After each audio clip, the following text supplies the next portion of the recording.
Hi hello everyone. Last ವಿಡಿಯೋದಲ್ಲಿ ಹೇಳಿದಾಗೆ ಮುಹೂರ್ತಂ ಲುಕ್ನ upload ಮಾಡಿದ್ದೀನಿ. ನಮ್ಮ ವರ್ಕ್ ನಾವು ಮಾಡುವಾಗ ತುಂಬಾ ಪೇಷನ್ಸ್ ದಿಂದ ನಮಗೆ ತುಂಬಾ ಸಪೋರ್ಟ್ ಮಾಡಿದ್ರು. ಈ ಲುಕ್ ಅಲ್ಲಿ ನಾನು ಐಸ್ ನ ಹೈಲೈಟ್ ಮಾಡಿದ್ದೀನಿ ಅಂಡ್ ಲಿಪ್ಸ್ಟಿಕ್ ನ ಡಾರ್ಕ್ ರೆಡ್ ಅಲ್ಲಿ ಫಿಲ್ ಮಾಡಿದ್ದೀನಿ. ನೀಲಾಂಬರದ ಬೆಳ್ದಿಂಗಳಲ್ಲಿ ತೇಲಾಡುತ್ತಿರೋ ಸೌಂದರ್ಯವು ನೀನೇ,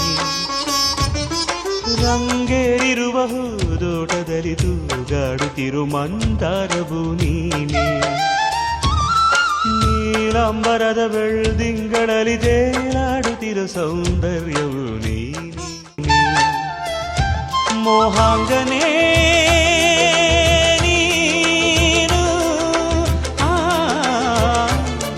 ರಾಗಾಂಕಿತ ನಾನು, ಶೋಭನೆ. ನೆಕ್ಸ್ಟ್ ವಿಡಿಯೋದಲ್ಲಿ ರಿಸೆಪ್ಷನ್ ಲುಕ್ ನ ಅಪ್ಲೋಡ್ ಮಾಡ್ತೀನಿ. Thank you for your support and patience.